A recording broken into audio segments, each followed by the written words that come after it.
भज प्यारे मन सीताराम सीताराम सीताराम। भज प्यारे मन सीताराम। रघुपति राघव राजा राम पतित पावन सीताराम। रघुपति राघव राजा राम पतित पावन सीताराम। सीताराम सीताराम। भज प्यारे मन सीताराम सीताराम सीताराम। भज प्यारे मन सीताराम। रघुपति राघव राजा राम पतित पावन सीताराम। सीताराम सीताराम। भज प्यारे मन सीताराम सीताराम सीताराम। भज प्यारे मन सीताराम।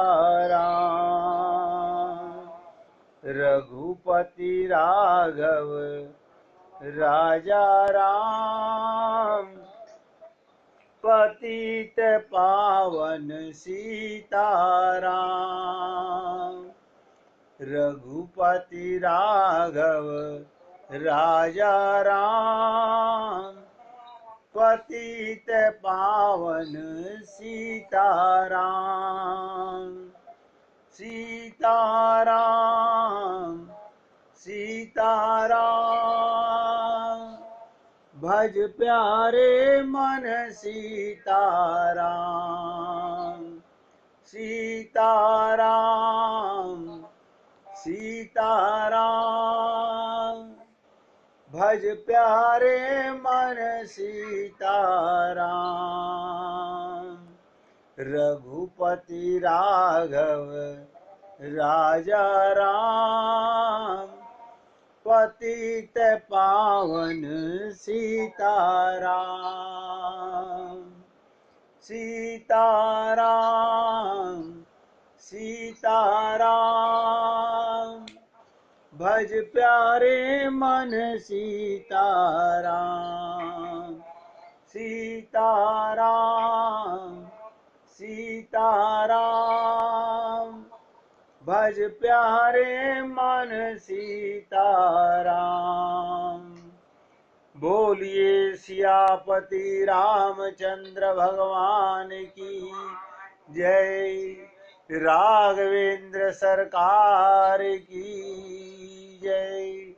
जय जय श्री राधे। जय जय श्री राधे। सभी भक्तों से निवेदन, बहुत एकाग्रचित होकर आज आपके साथ रामचरितमानस के एक ऐसे सुंदर कांड पर चर्चा जिसका नाम ही सुंदर कांड है।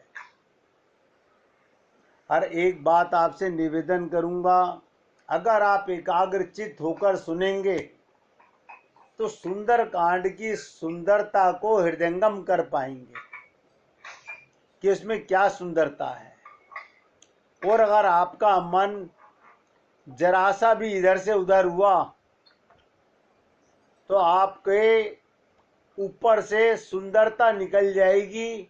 बस जो मन में सुंदरता भरी हुई संसार की वही बसी रह जाएगी। रामचरितमानस के 7 कांडों में, एक एक शब्द पर ध्यान देंगे, रामचरितमानस के 7 कांडों में लोकप्रियता की दृष्टि से सुंदर कांड सबसे सुंदर सिद्ध हुआ है। रामचरितमानस में 7 कांड हैं, लेकिन सुंदर कांड सबसे सुंदर सिद्ध हुआ। जिस तरह आम जीवन में भक्तों में इस कांड के प्रति आकर्षण दिखाई देता है। आपने देखा होगा भारतवर्ष के अंदर ही रामचरितमानस में लोग सुंदरकांड का पाठ बहुत करते हैं।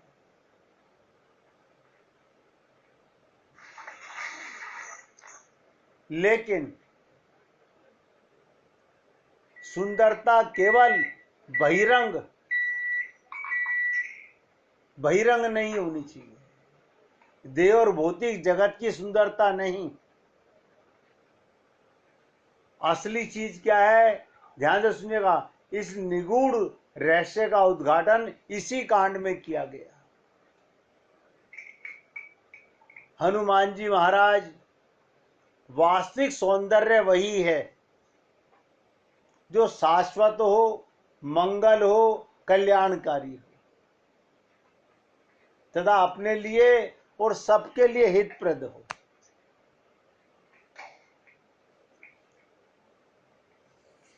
आप लोगों ने सुना होगा कि लंका स्वर्ण नगरी थी। लंका स्वर्ण नगरी थी।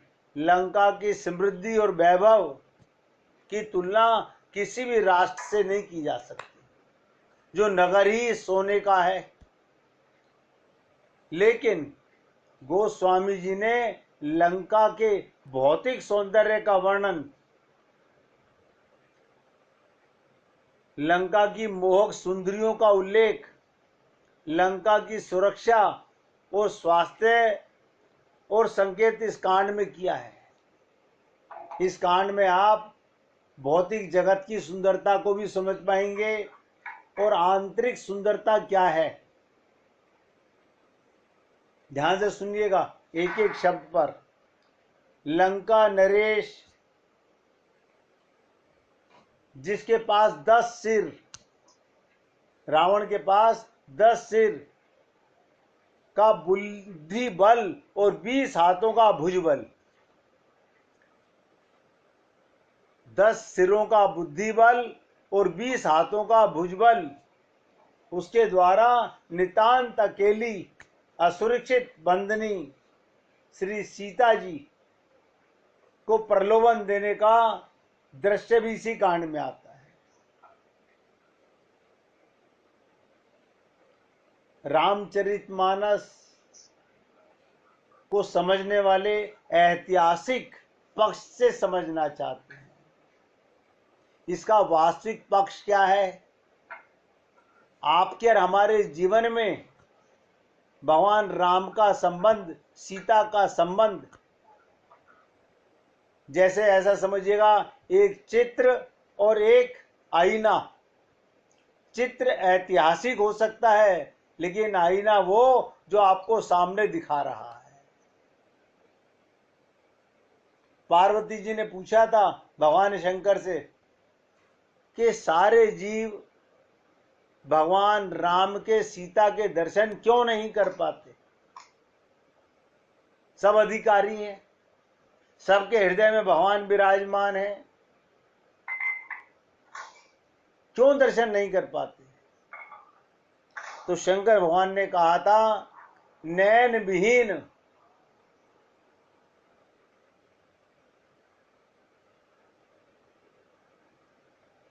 इन जीवों के आंख नहीं है और मुकुर गंदा, इनका आईना जो है वो असुंदर है।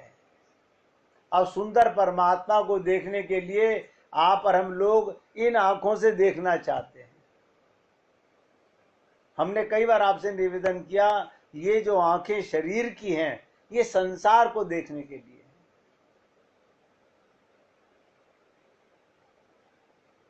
आपके पास अंदर के भी चक्षु हैं, कल आपने शुक्राचार्य जी के माध्यम से भी सुना था, एक ज्ञान का चक्षु और एक वैराग्य का चक्षु, वो भी हमारा जागा नहीं है।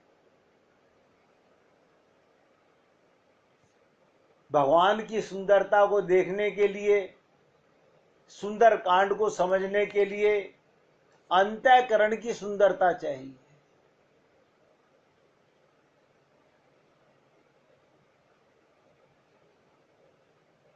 अतुलित कहते हैं ना, अतुलित बल धामम श्री हनुमान जी भी संपूर्ण शक्ति युक्त हैं, और वो मेघनाथ के द्वारा चलाए ब्रह्मास्त्र का बंधन इसलिए स्वीकार कर लेते हैं, वो भक्तों के हृदय में विश्वास जगाने का सुंदर संदेश देना चाहते हैं।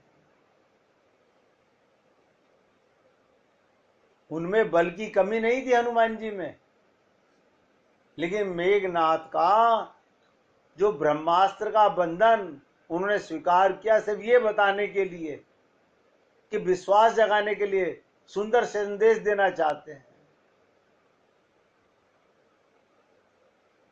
हनुमान जी ने जगत जननी जो अत्यंत सुंदर आशीर्वाद पाया, ऐसा सुंदर आशीर्वाद शायद पूरे मानस में किसी को नहीं मिला।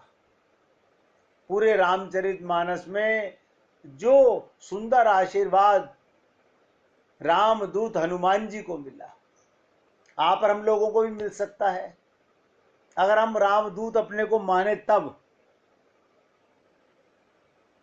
अंत में हनुमान जी ने लंका के सारे भौतिक सौंदर्य, ध्यान से सुनिएगा, 400 कोस की स्वर्ण नगरी लंका को जलाकर बहिरंग सौंदर्य मिटा दिया।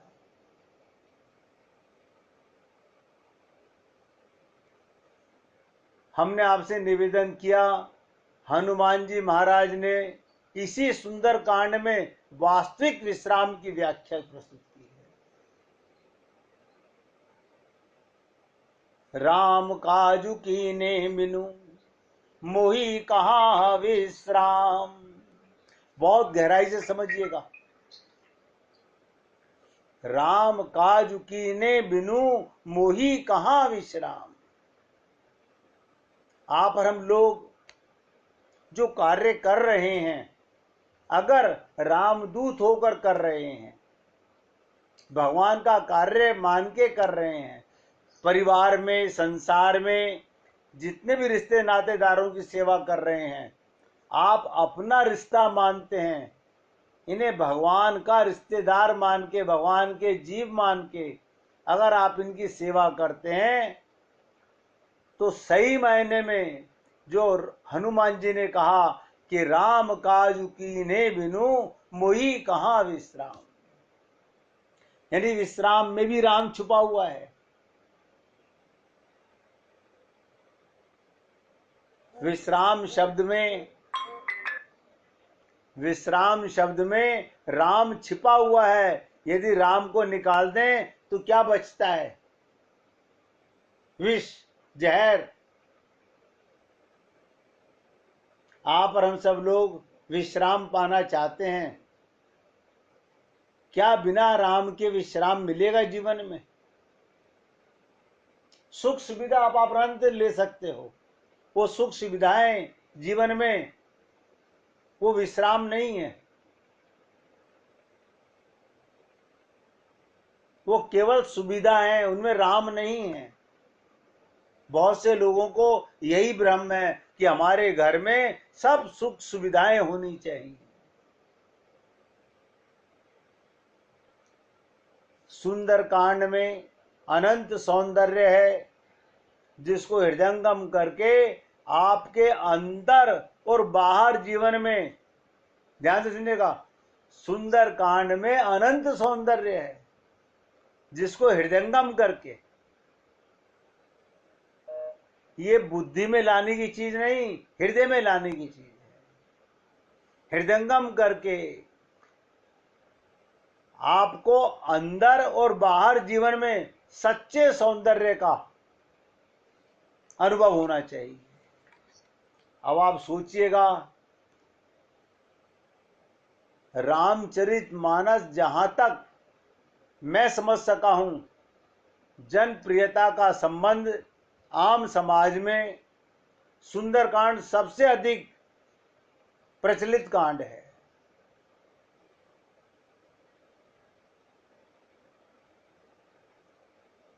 सुंदरकांड में सुंदरता के अनेक केंद्र हैं और इसमें हनुमान जी की विलक्षण भूमिका है।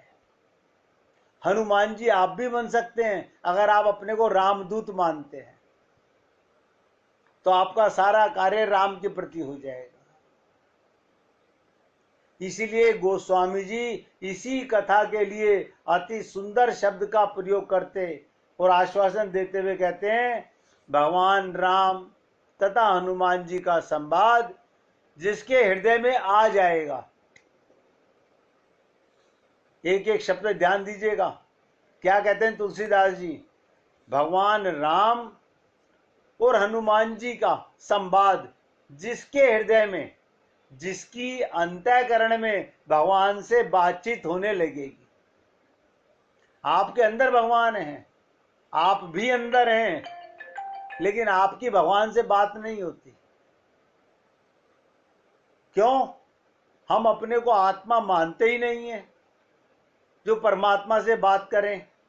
हम तो अपने को शरीर मानते हैं, संसार से बात करते हैं। अब मैं जो आपके सामने चर्चा कर रहा हूं उसको एक एक शब्द को अगर हम लोग हृदयंगम करेंगे तो आनंद की प्राप्ति आपको महसूस होगी, अंदर तक महसूस होगी। आनंद किसे कहते हैं? जिसके बाहर और अंदर दोनों जगह आनंद हो। व्यवहार में आनंद नहीं, मूल में आनंद होना चाहिए। जिसे कहा गया आनंद मध्य सिंधु अविनाशा। हम आनंद की संतान और आनंद के लिए परेशान। कहते ना, मोहे सुन सुन आवत हासी, पानी में मीन प्यासी। क्या कारण है? सोच के देखिएगा। हम भगवान के अंदर ही, भगवान के साथ ही सदा रहते हैं। जैसे मछली पानी में रहकर प्यासी, ऐसे यहाँ पर हम लोग आनंद में रहते हुए आनंद के प्यासे हैं। तो तुलसीदास जी ने भगवान राम और हनुमान जी के बीच के संवाद को क्या कह के संबोधित किया? यह संवाद जासु उर आवा, यह संवाद जासु उर आवा, रघुपति चरण भक्ति सोई पावा। उसी के हृदय में भगवान की भक्ति आएगी जो इसको रघुपति चरण भक्ति सोई पावा, जिसके हृदय में ये संवाद जाएगा। ध्यान से सुनिएगा। बहुत से लोग, मैंने कई बार आपसे निवेदन किया, सुनते हैं एकार चित्त होकर के नहीं, मन बुद्धि लगाकर। वो इधर से आता है, इधर से निकल जाता है, इधर से आता है, इधर से निकल जाता है। इसलिए कहा गया, राम ते अधिक राम कर दासा।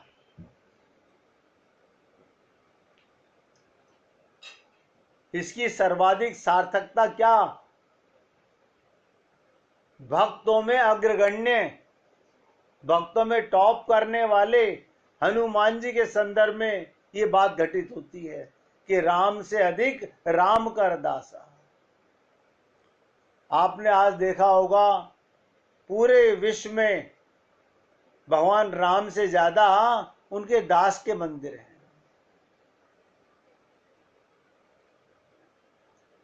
भगवान राघवेंद्र सीता, राम सीता के तो आराधना सारे देश में हो ही की जाती है, किंतु उनकी अपेक्षा उनके लाडले पुत्र हनुमान जी के मंदिरों की संख्या सबसे अधिक है। क्या कारण है इसका?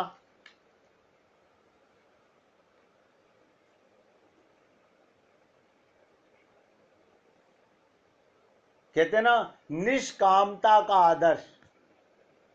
भाई एक ही चीज नोट कर लीजिए, निष्कामता। जब तक जीवन में निष्कामता नहीं आएगी, चाहे जितने उच्च कोटि का हो, सभी के जीवन में घटित हो पाना संभव नहीं है।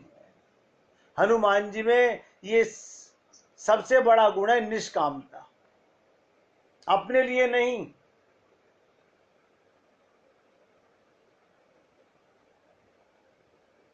कहते ना हनुमान जी अपने भक्तों की, राम भक्तों की समस्त कामनाओं को पूर्ण करते हैं। और सुंदरकांड का पाठ सबसे ज्यादा इसीलिए किया जाता है कि लोगों के मन में कामनाएं बहुत हैं। अपनी कामनाओं की पूर्ति करने के लिए सुंदरकांड का पाठ करते हैं लोग वाग। लेकिन वो कामना कौन सी? सांसारिक कामना, देही कामना, भौतिक कामना, या ईश्वरीय प्राप्ति की कामना।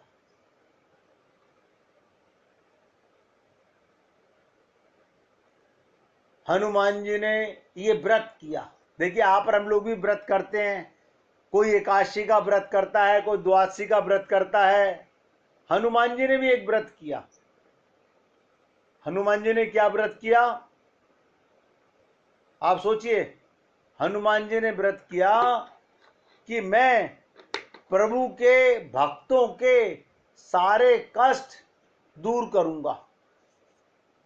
सोचिएगा, भगवान ये चाहते हैं कि मैं भक्तों के कष्ट दूर करूंगा।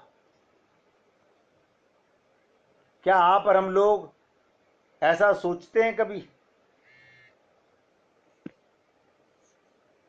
हमारे मन में क्या भावना रहती है? अंधा बाटे रेवड़ी, फिर अपने को दे। अब सुंदर कांड जैसा सुंदर चर्चा सुनना चाहते हैं, लेकिन मन में सकामता भरी हुई है, तो सुंदरकांड कभी हृदय में नहीं आएगा।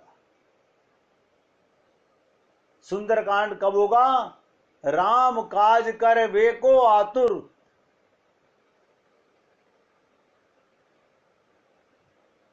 रामचरित्र सुनवे को रसिया। आप और हम लोग कहां हैं ऐसे?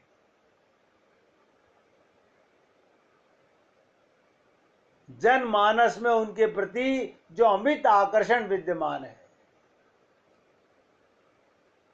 उसे समझ लेना अत्यंत सरल है। कहते ना, तुम उपकार सुग्रीव कीना, राम मिलाए राजपद दीना। हनुमान जी ने अपने लिए क्या चाहा? रामचरितमानस में हनुमान जी ने कहीं पर भी अपने लिए कुछ भी नहीं चाहा। यही रामदूत का कार्य है। आप और हम लोग संसार में आए हैं भगवान का कार्य करने के लिए, लेकिन हम लोग संकीर्ण स्वभाव वाले, अल्प बुद्धि वाले, विकृत बुद्धि वाले हम लोग इतना सब सुनने जानने के बावजूद भी वो भाव अपने हृदय में नहीं ला पाते। जिस व्यक्ति ने जीवन में श्रेय और प्रेय दोनों की उपलब्धि हनुमान जी की उपासना से ही संभव है। कहते हैं, भक्तों में अग्रगण्य हनुमान जी का अगर चरित्र जानना चाहते हैं और सुंदरकांड की सुंदरता को समझना चाहते हैं, तो सबसे पहले आपको अपने मन में ये शपथ लेनी होगी कि मैं आत्मा हूं। शरीर मानकर आप वो लाभ नहीं ले पाएंगे। भगवान श्री सीताराम जी की कृपा से फिर आपके साथ नवरात्रों के पहले नवरात्रे से रामचरितमानस पर ही चर्चा चल रही है। फिर एक बार मन में ये विचार के आपके साथ में सुंदरकांड पर भी उसकी महिमा पर कुछ चर्चा की जाए।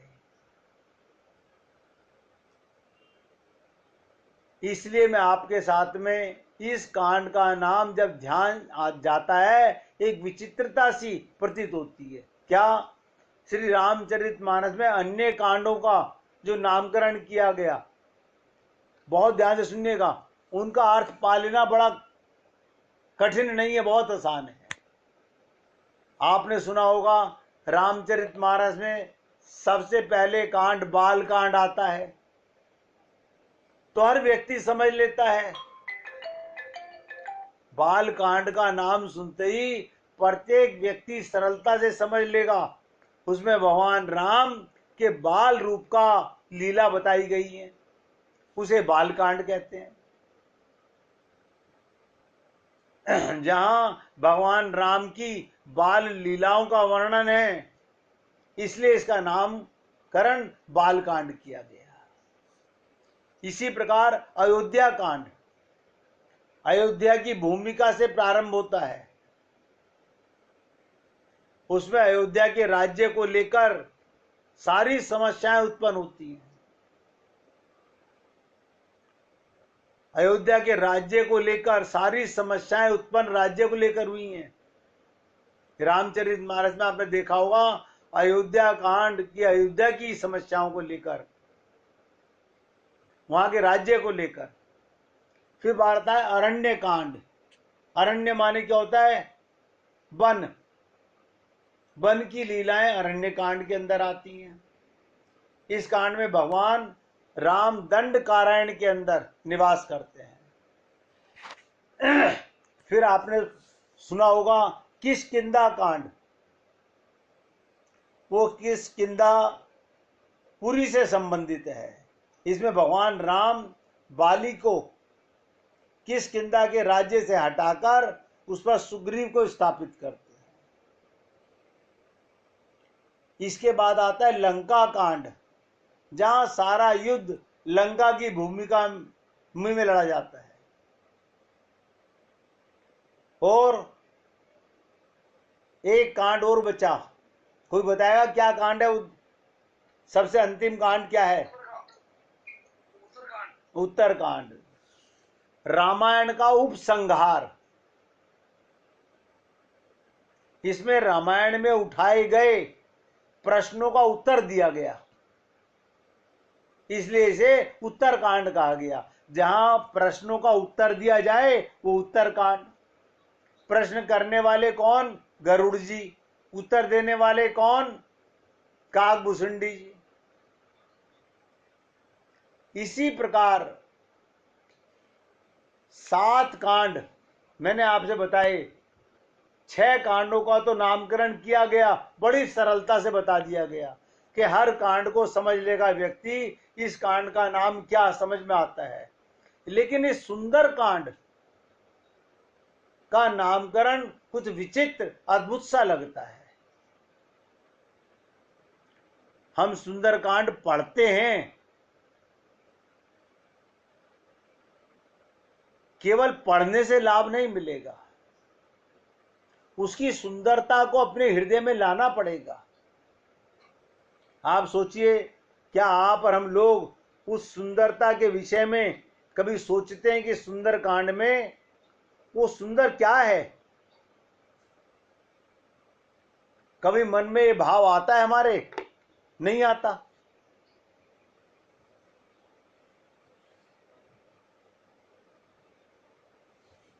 ये नामकरण केवल गोस्वामी के द्वारा नहीं रखा गया, महर्षि वाल्मीकि ने भी इसी नाम का प्रयोग किया। वाल्मीकि जी ने भी सुंदरकांड नामकरण अपने ग्रंथ में किया था, पर यह नाम उनको प्रिय लगा, इतना प्रिय लगा कि उन्होंने सुंदरकांड के रूप में इसे जो का त्यों तुलसीदास जी ने स्वीकार कर लिया। उन्होंने कहा यही नाम होना चाहिए। इस कांड की सुंदरता ही सबसे बड़ी चीज है।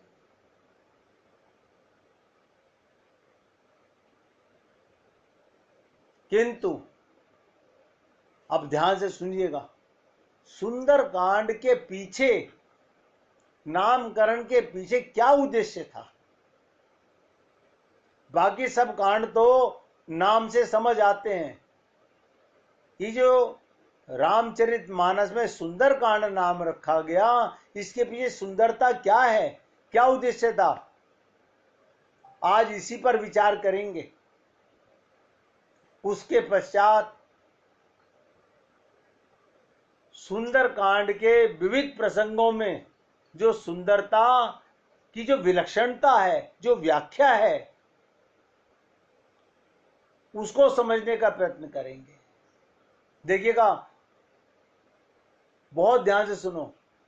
रामचरितमानस में जहां तक जनप्रियता का संबंध है, ये कांड सबसे अधिक लोकप्रिय माना जाता है। जहां जिसको देखो सुंदरकांड का पाठ हो रहा है। रामचरितमानस के समग्र पाठ कोई नहीं अक्सर करते, 99% लोग सुंदरकांड का पाठ करते हैं। इस प्रकार जहां तक संसार में देखा गया, श्रद्धा का संबंध है, पूरे ग्रंथ में सबसे अधिक इसी कांड के प्रति श्रद्धा है। लेकिन ये बात आपको विशेषता बताना चाहता हूं, सुंदर कांड का पाठ करने वाला जो केवल पाठ करता है, वो किसी न किसी कामना को लेके करता है। क्या आपके हृदय में प्रभु राम सीता को पाने की कामना है, या आप सांसारिक कोई इच्छा पूर्ण करने की कामना से सुंदरकांड का पाठ करते हैं?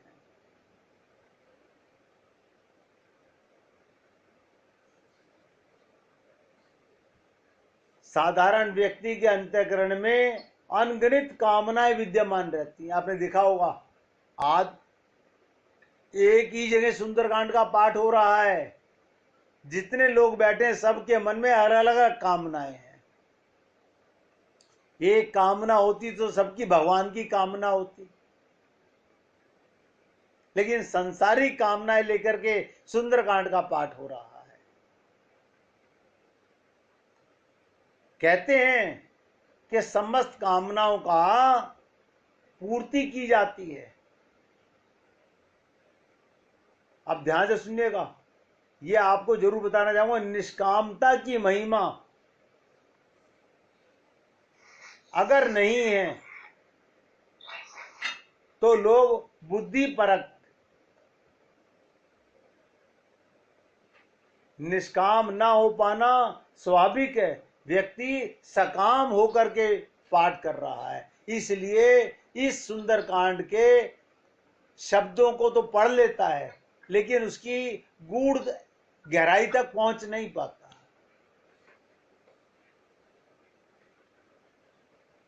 इस समस्या का निदान करने के लिए दो पद्धतियां कही जा सकती हैं। एक तो कामना के दोष बताकर, कामना की निंदा करके व्यक्ति की कामना से ऊपर उठने की प्रेरणा दी जाती है।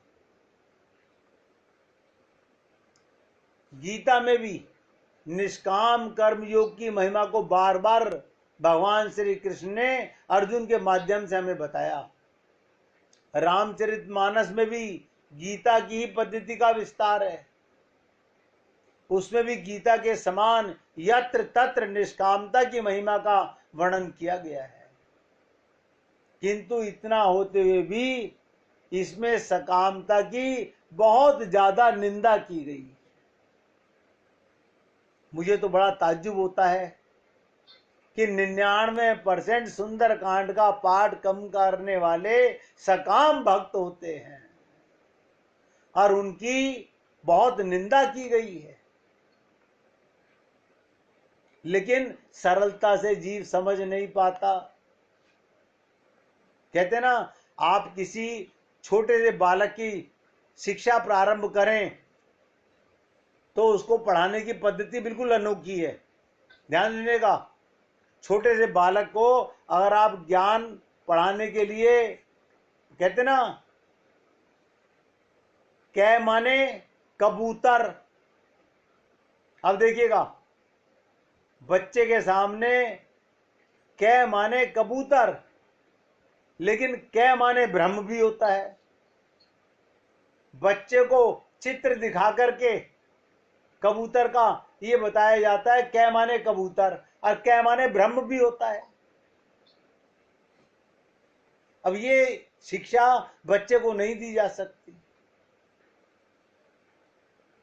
बालक को सिखाया था। और आगे चलकर वही बालक जब साहित्य का अध्ययन करते हैं तो पाते हैं कै का अर्थ है जल, जल माने भी कर कै माने जल भी होता है। और वही विद्यार्थी जब दर्शन शास्त्र में प्रवेश करता है तो क्या माने ब्रह्म भी होता है। इस प्रकार प्रारंभ में कै का अर्थ कबूतर, साहित्य में जल और दर्शनार्थ में बताया गया ब्रह्म। अब यही सुंदर कांड है। 99% लोग बालक की तरह से बाच रहे हैं। उन्होंने बस एक ही चीज देख लिया कि हमारी मनोकामना पूर्ण करने के लिए सकाम होकर के हम सुंदरकांड का पाठ कर रहे हैं।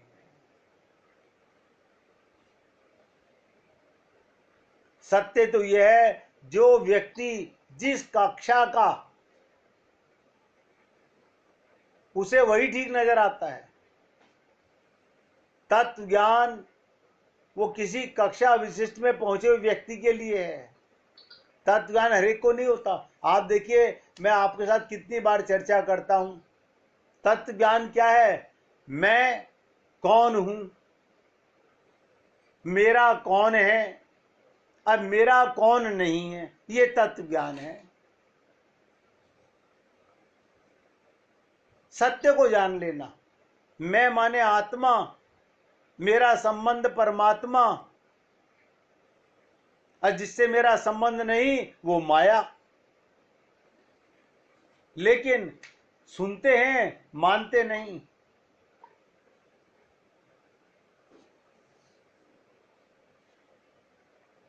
तो रामचरितमानस में एक व्यंग्यात्मक प्रसंग आता है कि भगवान राम से सुग्रीव की मित्रता होती है। ध्यान सुनिएगा, भगवान राम से जब सुग्रीव की मित्रता होती है, उसमें सुग्रीव से भगवान राम जिस भाषा का प्रयोग करते हैं, आप सोच के देखिएगा, क्या ईश्वर की दृष्टि से ठीक जान पड़ता है?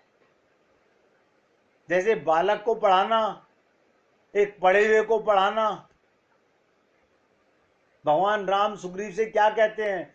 सुनु सुग्रीव मारियू बाली एक ही बाण, ब्रह्म रुद्र शरणागत गए ना उबरई प्राण।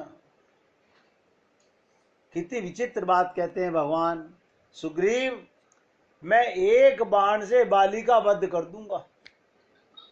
भगवान राम ने कहा, और अगर वो ब्रह्मा शंकर की शरण में भी गया तब भी उसके प्राण नहीं बचेंगे। ध्यान सुनिएगा, भगवान राम सुग्रीव से कह रहे हैं वो ब्रह्मा की शरण में चला जाए, शंकर की शरण में चला जाए, उसके प्राण नहीं बचेंगे। और भगवान राम के इस वाक्य को अगर हम उस संदर्भ में रखकर देखें जिसमें हनुमान जी से वार्तालाप करते हुए, तो हमें भगवान राम के दोनों वाक्यों में भिन्नता नजर आएगी। हनुमान जी से जब वार्तालाप करते हैं तो प्रभु कहते हैं भक्त के भीतर अनन्यता होनी चाहिए। भक्त की सबसे बड़ी पहचान क्या है? वो अनन्य होता है। आप और हम लोग बुरा नहीं मानेंगे, हमने अनन्य शब्द तो सुन लिया, हमें अनन्यता नहीं है। अनन्यता का हम पूर्ण अर्थ ही नहीं समझ पाए।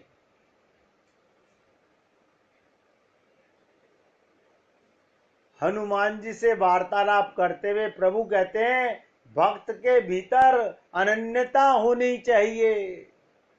हमारे रामानुज संप्रदाय में रामानुज स्वामी जी शरणागति और अनन्यता पर बहुत जोर देते हैं।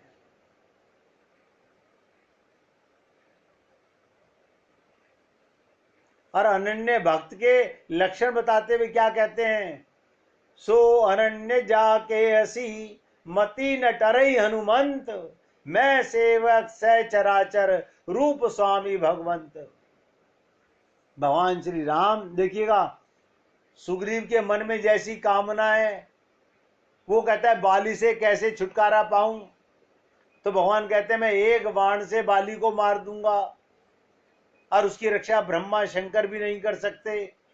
हनुमान जी से क्या कहते हैं, मेरा अनन्य भक्त वही है, बहुत ध्यान से सुनिएगा, मेरा अनन्य भक्त वही है जो अपने को सेवक माने, दूत माने।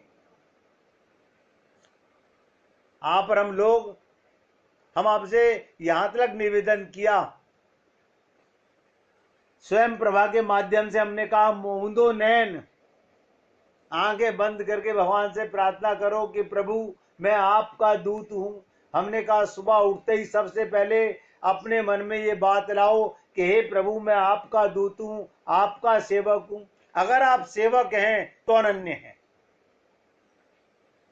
अनन्य हैं। सारे संसार में भगवान कहते हैं अनन्य माने जो मेरा सेवक और सारे संसार को मेरा रूप देखे। सिया राम मैं सब जग जानी, कहते ना सो अनन्य जाके असी मती, जिसकी बुद्धि में ना टरई हनुमंत। मैं सेवक सचराचर रूप स्वामी भगवंत। मैं सेवक हूं और सारी सृष्टि भगवान राम की है। आप सोचिएगा, मल में कीड़ा भी अगर देखो उसमें भी भगवान का दर्शन करो, ये भाव है अनन्यता का। नाक सिकोड़ रहे हैं,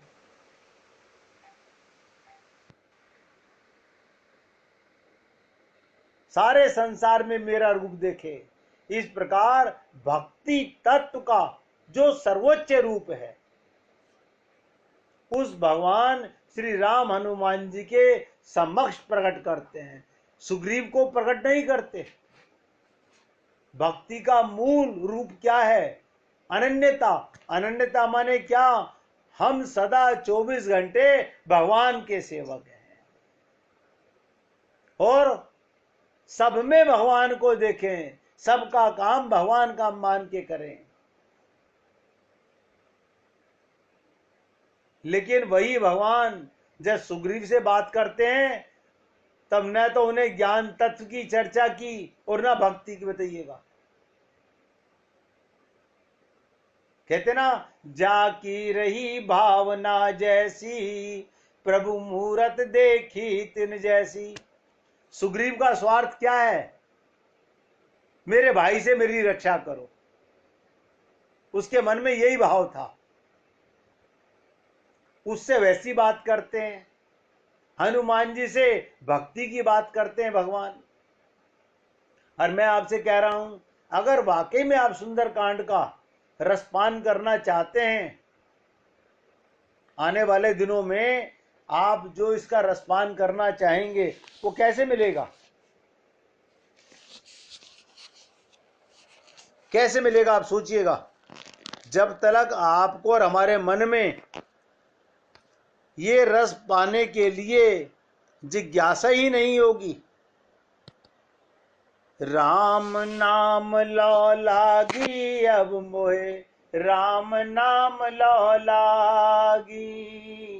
बोलिए, राम नाम लो लागी अब मोहे, राम नाम लो लागी। राम नाम लो लागी अब मोहे, राम नाम लो लागी। राम नाम लो लागी, राम नाम लो लागी। राम नाम लो लागी अब मोहे, राम नाम लो लागी। राम नाम लो लागी अब मोहे, राम नाम लो लागी। देखिएगा, आप सुंदर कांड को अगर हृदय की सुंदरता जानना चाहते हैं, अपने हृदय में प्रभु राम सीता का साक्षात्कार अनुभव करना चाहते हैं, इस सुंदर कांड की विशेषता रही यही है कि जाकी रही भावना जैसी, प्रभु मूरत देखी तिन जैसी। जो सकाम बनकर के कामना करेगा, हनुमान जी उसकी भी कामना पूर्ण तो करेंगे, लेकिन वो सकाम ही रहेगी, वो संसार की कामना ही रहेंगी, भगवान का दर्शन नहीं हो पाएगा। इसलिए भगवान ने देखो सुग्रीव और हनुमान दोनों के साथ अलग अलग बात की। सुग्रीव के मन में भावना थी बाली से रक्षा कराने की। बहुत से लोग ये नहीं जानते, नारायण एक है, एक है, जिसे वेद कहता है वासुदेव, भगवान श्री कृष्ण। उनके ध्यान रखिएगा, एक होते हैं श्वास, एक होता है विविनांश। अब तत्व ज्ञान के ऊपर बता रहा हूं। श्वास माने क्या? ये ब्रह्मा, ये शंकर, ये नारद, ये वेद व्यास, ये सब कौन है? ये इनके भगवान के श्वास हैं ये भी भगवान, लेकिन ये श्वास हैं। इसलिए भगवान ने कहा कि ब्रह्मा शंकर भी उसकी रक्षा नहीं कर सकते जिस पर भगवान बाण छोड़ देंगे। आप और हम लोग कौन है? विविनांश। हम भी जीव हैं, वो भी चेतन है, हम भी चेतन है। वो श्वास हैं, हम विविनांश हैं। और विविनांश के अंदर भी दो तरह की कैटेगरी के लोग होते हैं। एक वो जो सदा माया मुक्त हैं, सदा से भगवान का कैंकर्य करते हैं। आपने सुना होगा महाविष्णु का कैंकर्य करने वाले, वो सदा से, लेकिन हैं जीव, वो माया मुक्त हैं। आप और हम लोग, हम भी जीव हैं, हम भी चेतन हैं, हम भी अंश हैं, हम मायाबद्ध हैं। ये अंतर है। तो हनुमान जी को यहां पहला समझिएगा, सुंदर कांड को समझने के लिए सबसे बड़ी चीज है सो अनन्य जाके असी मति न टरई हनुमंत, मैं सेवक सहचराचर रूप स्वामी भगवंत। जो सारे संसार में अपने को सेवक और सब में भगवान को देखता है, वही आगे सुंदरकांड समझ सकता है।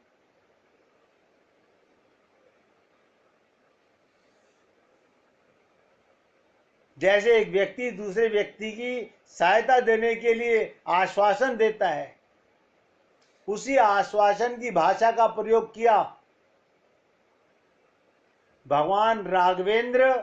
सुग्रीव से कहा कि महाराज मुझे तो ज्ञान हो गया। सुग्रीव ने क्या कहा कि महाराज मुझे तो ज्ञान हो गया। इसका अभिप्राय जो दावा गीता में अर्जुन से नहीं किया गया दावा, रामायण में सुग्रीव कह रहा है मैंने ले लिया। अर्जुन ने भी भगवान से कहा था महाराज ये मन बड़ा चंचल है,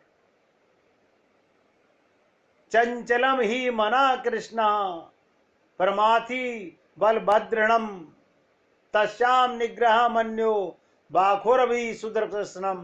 गीता के 6 अध्याय का 34वां श्लोक है। पर सुग्रीव ने भगवान राम से पहला दावा यही किया। क्या कहा? नाथ कृपा मन भयउ अलोला। देखिएगा क्या शब्द है। रामचरितमानस में शब्द आता है नाथ कृपा मन भयउ अलोला। अलोला माने शांत हो गया। आपकी कृपा से मेरा मन बिल्कुल शांत हो गया। अर्जुन का गीता में शांत नहीं हुआ, और सुग्रीव रामचरितमानस में कह रहा है कि आपकी कृपा से मन बिल्कुल शांत हो गया। अब सुंदर कांड का पाठ करें और मन शांत ना हो, मन चंचल रहे, इसका मतलब कहीं ना कहीं धोखा है।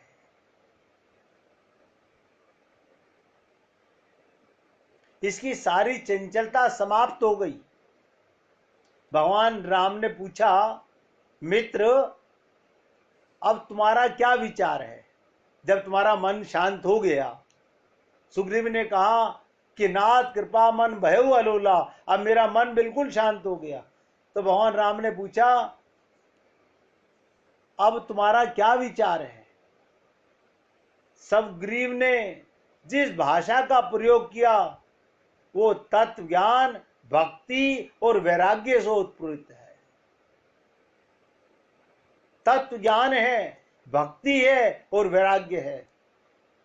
क्या कहा था, ध्यान से सुनिएगा। शत्रु मित्र सुख दुख जग माही।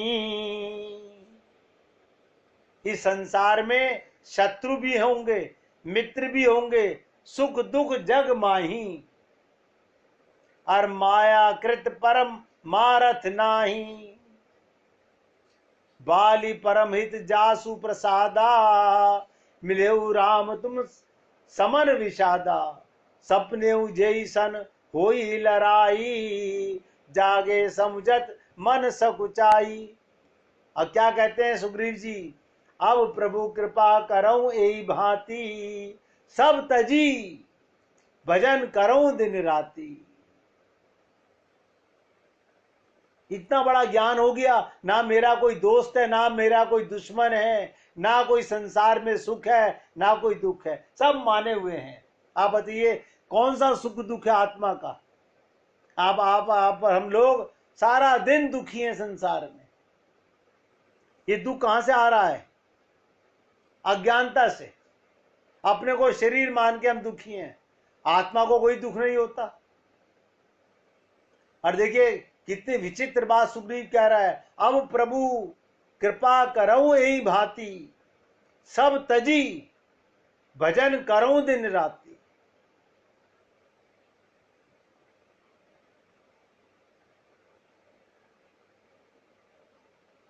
आप सोचिएगा, ऐसी चालाकी वाली बातें जो सुग्रीव ने कही, भक्त लोग बहुत भगवान से कहते हैं। भगवान ने सुग्रीव की बात पर विश्वास नहीं किया। समझने की बात यह है, इस कथन का भगवान राम बड़े प्रसन्न हुए कि चलो सुग्रीव का मन शांत हो गया। रामायण में ऐसा वर्णन नहीं किया गया। सुग्रीव के चरित्र के माध्यम से रामचरितमानस में मानवीय जीवन के मनोविज्ञान का विकास जो सुंदर था, क्रम बताया गया।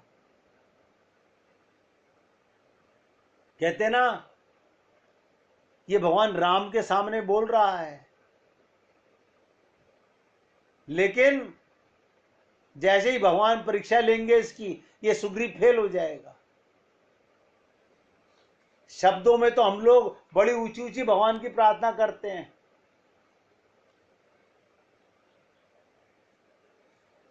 आप सोचिएगा एक छोटा सा बालक यदि अपने सामने योगी को देखकर ठीक उसी प्रकार से पद्म आसन लगा के बैठ जाए तो आप समझेंगे वो योगी बन गया।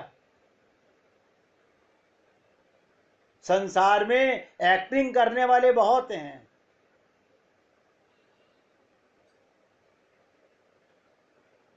हम ये आशा नहीं करते ये शांत रहेगा, उसका मन चंचल है, उसको तो हम चंचलता की आशा करते हैं। इसलिए राघवेंद्र जी ने परशुराम जी से भी कहा था, जब लक्ष्मण जी ने परशुराम जी के सामने कुछ शब्द कहे तो प्रभु राम ने क्या कहा था परशुराम जी से, जो लरिका कछु अगचरी करही गुरु पितु मात मोद मन भरही।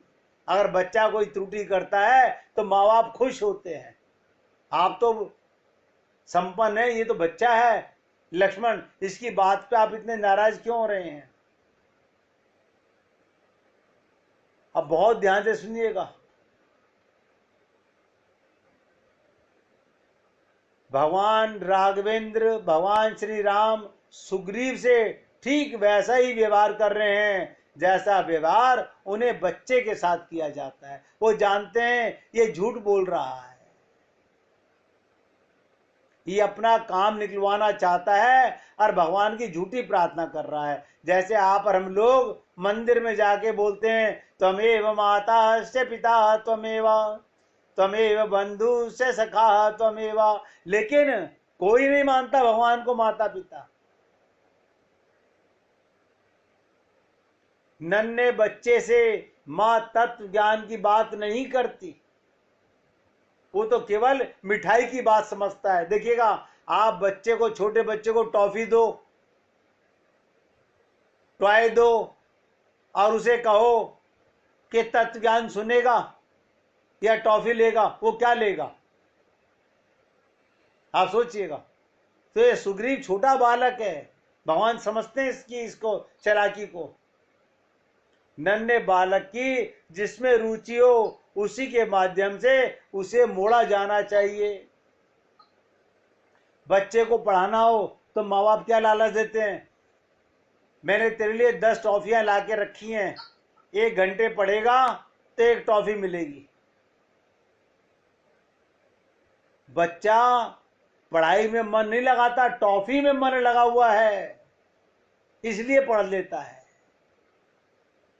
इसी प्रकार भगवान श्री राम सुग्रीव की बात सुनकर ये सोचकर प्रसन्न नहीं हुए थे कि सुग्रीव का मन शांत हो गया है, उसके जीवन में इतना ऊंचा वैराग्य आ गया है, ये सब छोड़कर मेरा भजन करना चाहता है। अब आप सोचिएगा, आप और हम लोग कैसे समझेंगे इन बातों को?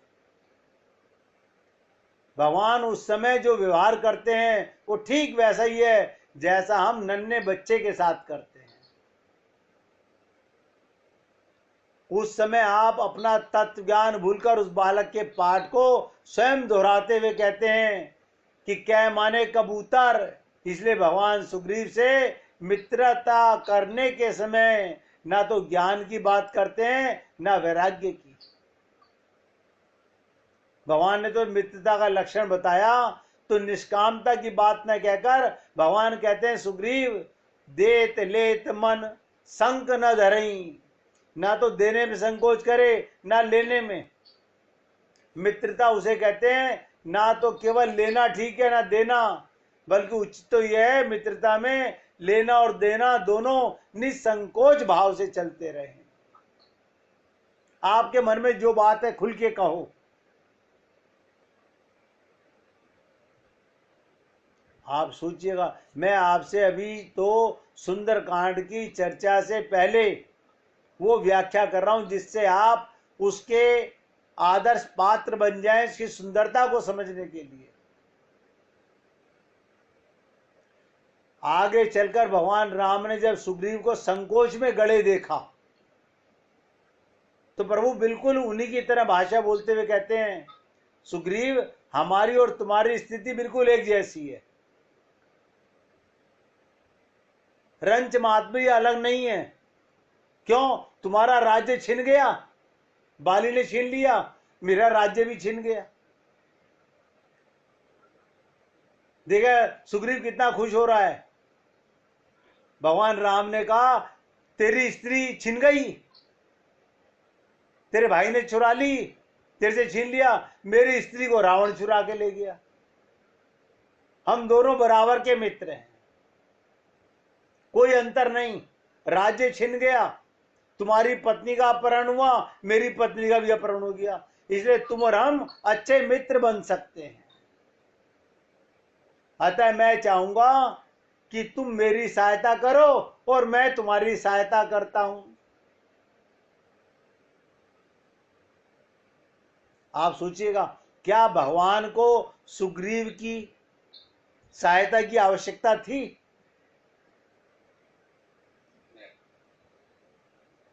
भगवान तो छोटे से छोटे जीव को भी ऊंचा उठाना चाहते हैं, भक्त बनाना चाहते हैं। भगवान राम सुग्रीव के अंतःकरण में ये भाव नहीं भरना चाहते थे कि मैं निष्काम हूं और तुम सकाम हो। ध्यान समझेगा, भगवान ये भाव नहीं लाना चाहते थे कि मैं निष्काम हूं और तुम सकाम हो। इसलिए प्रभु कहते हैं, मित्र तुम अपनी सकामता का बिल्कुल संकोच मत करो, क्योंकि मैं भी तो सकाम हूं। मैं अपनी पत्नी को खोज रहा हूं, तुम भी अपनी पत्नी को पाना चाहते हो।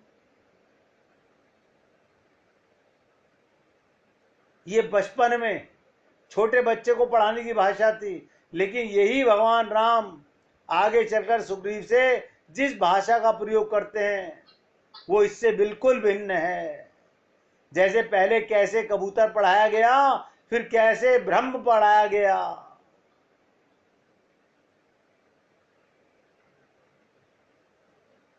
प्रभु के दोनों प्रकार के व्यवहार का रहस्य ये, जैसे माँ बालक को मिठाई तो देती ही है, पर कभी कभी उसे दवाई भी देनी पड़ती है। ठीक इसी प्रकार भगवान ने सुग्रीव को पहले मिठाई दी, बाद में दवाई दी।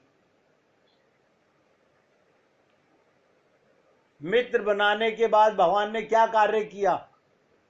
सुग्रीव को पत्नी तथा राज्य वापस, ध्यान से सुनिएगा, दिला दिया। क्या भगवान सीता की खोज के लिए उसकी सहायता लेना चाहते थे? नहीं, भगवान तो सब पे कृपा करते हैं। भगवान की सीता खोई कहां थी? सीता भगवान से कभी अलग हो ही नहीं सकती।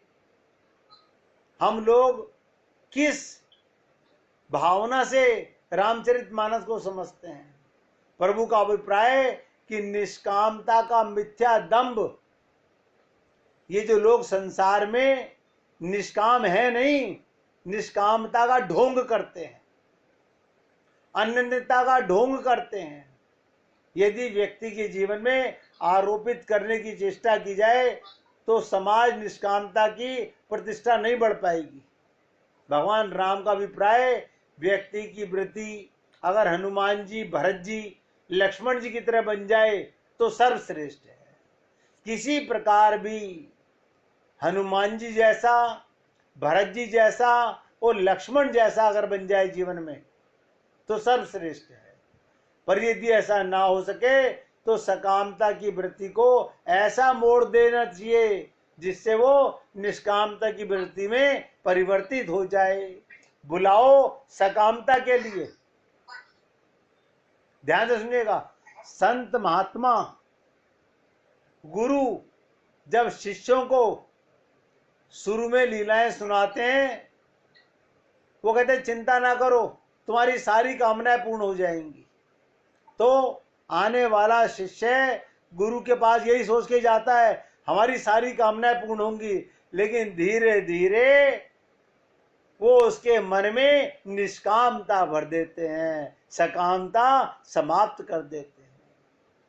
अगर किसी को ये कहा जाए कि मेरे पास निष्काम होके आना, तो कोई आएगा ही नहीं, कोई नहीं आएगा।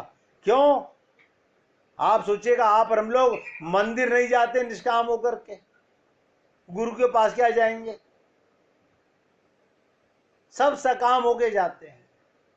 प्रभु ने सुग्रीव जी के माध्यम से यही प्रेरणा दी कि जिसे भक्त बनाना हो पहले सकामता का लालच दो, फिर धीरे धीरे भगवान की ऐसी लीलाएं सुनाओ कि वो निष्काम भक्त बन जाए।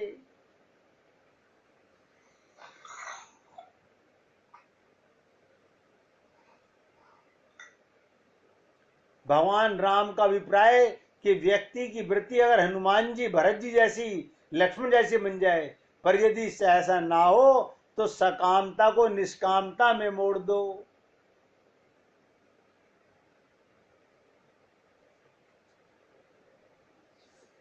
तुलसीदास जी भगवान राम को लंका में सुबेल शैल पर आसीन हैं। देखिएगा, तुलसीदास जी भगवान के किस रूप का दर्शन करते हैं? आप सोचे देखिएगा, लंका में 3 शिखर हैं, 2/3 पर रावण का राज्य है, एक कोने के अंदर लंका में सुबेल शैल पर भगवान श्री राम लेटे हुए हैं और 4 व्यक्ति उनके पास बैठे हुए दिखाई देते हैं। इनका ध्यान करते हैं तुलसीदास जी।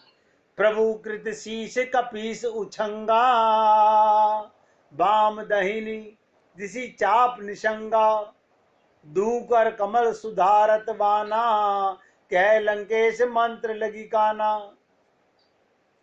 क्या मतलब? ध्यान से सुनिएगा।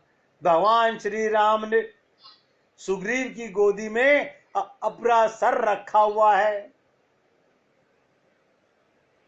4 व्यक्ति हैं भगवान के पास में, आप भी दर्शन कर सकते हो। भगवान पर्वत के ऊपर आसन, कौन सा, मृग चर्म का आसन बिछा करके लेटे हुए हैं और क्या दर्शन कर रहे हैं तुलसीदास जी के सुग्रीव की गोदी में अपना सर रखे हुए हैं और उनके कान के पास विभीषण बैठे हुए हैं और हनुमान जी और अंगद जी उनके चरण सेवा कर रहे हैं। बड़ भागी अंगद हनुमाना, चरण कमल चापत विधि नाना। इस प्रकार ये 4 व्यक्ति भगवान के निकट। अब देखिएगा, आप बता सकते हैं इन 4 व्यक्तियों में 2 सकाम है और 2 निष्काम है। कौन है सकाम?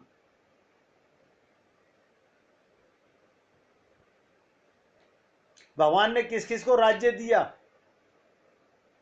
सुग्रीव को और विभीषण को। ये दोनों सकाम भक्त हैं। और हनुमान जी और अंगद निष्काम है, वो भगवान के चरण दबा रहे हैं। 4 व्यक्ति भगवान के निकट हैं, पर इनमें भी 2 व्यक्ति सकाम और 2 निष्काम। अंगद जी हनुमान जी निष्काम भक्त हैं। अंगद जी भी राज्य छोड़कर भगवान की सेवा में रहना चाहते थे। हनुमान जी तो निष्काम हैं ही, और सुग्रीव तथा विभीषण सकाम हैं। भगवान श्री राम ने जो व्यवहार इनके साथ किया बड़ा विचित्र सा लगता है। समाज में हम निष्काम व्यक्ति को ये मानकर अधिक सम्मान देते हैं कि ये बड़े निष्काम हैं, इन्हें तो कुछ चाहिए ही नहीं, और दूसरे सकाम व्यक्ति इसकी तुलना में कम सम्मान होता है। किंतु कामायुक्त होने के कारण हमारी दृष्टि में एक वंदनीय और एक निंदनीय है, और प्रभु ने तो सारी परंपरा उलट दी।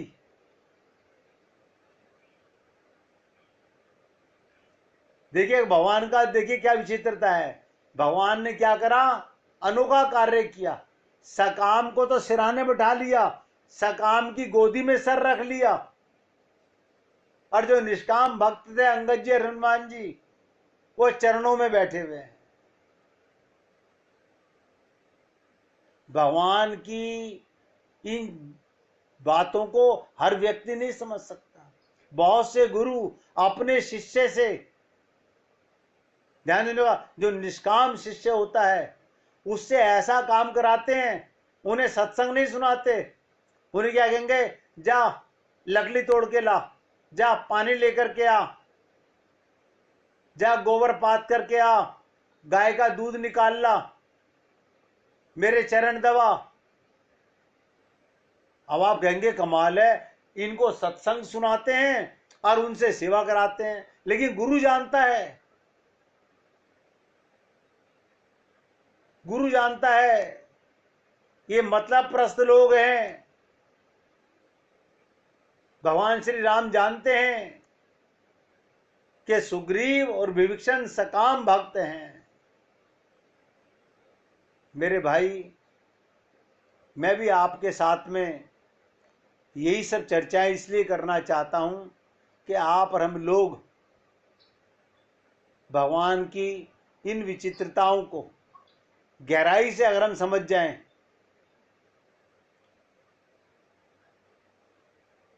रामचरितमानस के सुंदरकांड के प्रसंग को आज जो मैंने आपसे चर्चा की, अभी सुंदरकांड की चर्चा शुरू नहीं हुई है। अभी तो पहले नीचे का बेस बनाने की बात कर रहे हैं हम आपसे। अभी तो आप ये समझिएगा, आपको निष्काम भक्त बनना है या सकाम भक्त रहना है।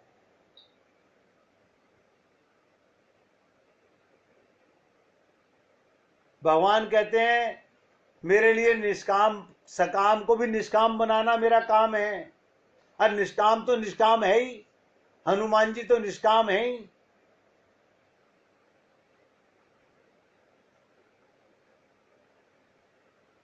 तो इसलिए आज आप इतनी बात समझिएगा कि सुंदर कांड में मैंने 7 कांडों में आपको बताया, हर कांड के नाम से उनका अंदर का रूप जाना जा सकता है, लेकिन सुंदर कांड की सुंदरता बाहरी सुंदरता या अंदर की सुंदरता।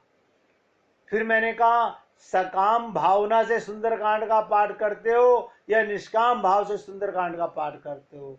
फिर मैंने आपसे निवेदन किया कि देखो तुलसीदास जी ने कितनी सुंदर बात कही कि सुग्रीव एक्टिंग कर रहा है निष्काम होने की,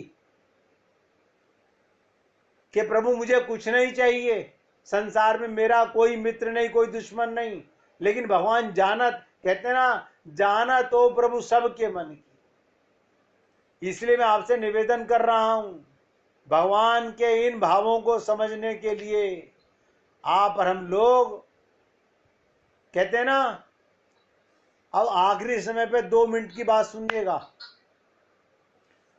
आत्मा को जाना नहीं जा सकता। कल आपको यहीं से आगे उठाऊंगा क्या कि तुलसीदास जी कौन से दर्शन कर रहे हैं भगवान के। भगवान लंका के शैल पर्वत पर कैसे विराजमान हैं, सुग्रीव की गोदी में सर रखकर लेटे हुए हैं, विभीषण उनके साथ कान के पास बैठे हुए हैं और उनके चरण एक हनुमान जी के और एक अंगद के गोदी में रखे हुए और वो चाप रहे हैं। कौन सा काम है, कौन निष्काम है। अब आप देख लीजिएगा, आप केवल सुंदरकांड का पाठ करके हाय हाय करके संसार का माल पत्ता पाना चाहते हो या भगवान के प्रेमी बनना चाहते हो। आत्मा को जाना नहीं जा सकता, ध्यान से सुनो, बल्कि जो जन्म से लेकर आज तक की, ध्यान से सुनिएगा, जन्म से लेकर की आज तक की समस्त बातों को जानता है, वही आत्मा है, वही साक्षी है। आपका बचपन का विटनेस कौन है? आप बताइएगा, आपने अपना बचपन देखा, कौन विटनेस है उसका? बताइएगा। आप अपने को आत्मा नहीं मानते। जवानी आपकी किसने देखी? शरीर का बचपन देखा, शरीर की जवानी देखी, आत्मा ही साक्षी है। शरीर के सोने की, जागने की, ध्यान से सुनिएगा एक चीज को, शरीर सो रहा है, जाग रहा है, खाने की, पीने की, भागने की, चलने की, देखने की, समस्त क्रियाओं की जानकारी आत्मा को होती है। अगर हम इन बातों को ध्यान करें तो इस आत्मज्ञान, आत्मबोध ही कहते हैं। जब हम साक्षी आत्मा का आत्मबोध कर लेंगे तब हम संसार में रहते हुए भी स्वयं में रहेंगे। इसी प्रकार परमात्मा को, ध्यान से सुनो, परमात्मा जो कि दिखाई नहीं देता परंतु जो सबको देखता है वही परमात्मा है। अगर तुम्हें आत्मा का बोध होगा तो परमात्मा का बोध होने लगेगा। आप अपने आप से पूछ के देख लीजिए, आप सारा दिन अपने को शरीर मानते हो या आत्मा मानते हो? बिना आत्मा के क्या शरीर एक सेकंड भी वर्क कर सकता है? संसार की समस्त गतिविधियों का ब्यौरा आत्मा के पास है, फिर भी वे कर्मों के कर्ता नहीं बनते। भगवान कर्मों के कर्ता बनने के कारण, शरीर को अपना मानने के कारण ही हम सांसारिक बने हुए हैं। हम में और भगवान में क्या अंतर है? हम अपने को कर्ता मानते हैं, शरीर मानते हैं तो सांसारिक बने हुए, वरना हम वास्तव में परमात्मा के अंश आत्मा ही तो हैं। केवल आत्मा से ही, रट लो इस बात को, केवल आत्मा से ही परमात्मा की अनुभूति की जा सकती है। शरीर जड़ होने के कारण उसे दिव्य परमात्मा को नहीं जान सकता। इस देह में भगवान मिलते हैं, लेकिन देह भगवान को कभी नहीं जान सकता। आत्मा को ही परमात्मा का भान होता है, आत्मा को ही परमात्मा का अनुभव होता है। और आज मैंने आपको छोटी सी कसौटी दी है क्या, कि इस शरीर के बचपन को किसने देखा, वो मेमोरी किसके पास में है, सब आत्मा की बातों को, लेकिन आप अपने को आत्मा नहीं मानते। ये विचित्रता है, जो है वो नहीं मानते, जो नहीं है वही हम मानते हैं। आज यहां पर विराम दे रहा हूं सत्संग को। कल फिर सुंदरकांड की यही भगवान राम के आप दर्शन कीजिएगा। सबसे विराट दर्शन दे रहे हैं। भगवान सकाम को भी पास रखते हैं निष्काम बनाने के लिए, भगवान निष्काम को भी पास रखते हैं, लेकिन चरण किसको दे रखे हैं अपने, निष्काम भक्तों को चरण देते हैं। और इसी प्रकार ध्यान से सुनिएगा, गुरु भी अपने उस शिष्य से चरणों का काम कराते हैं, छोटा काम कराते हैं, जिनको वो निष्काम भक्त समझ लेते हैं।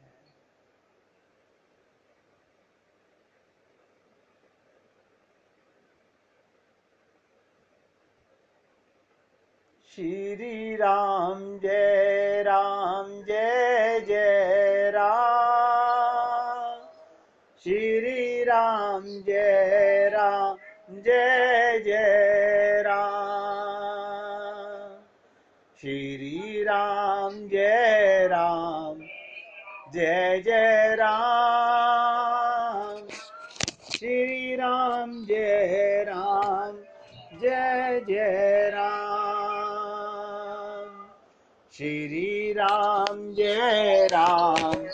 जय जय राम, श्री राम जय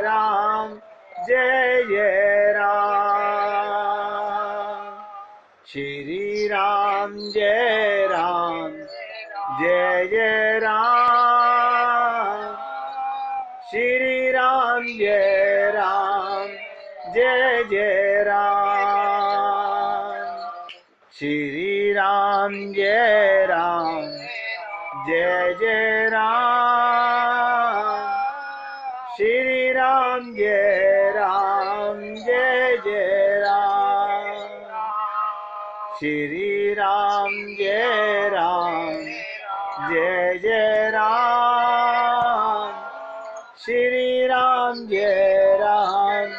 जय जय राम, श्री राम जय जय राम, श्री राम जय जय राम।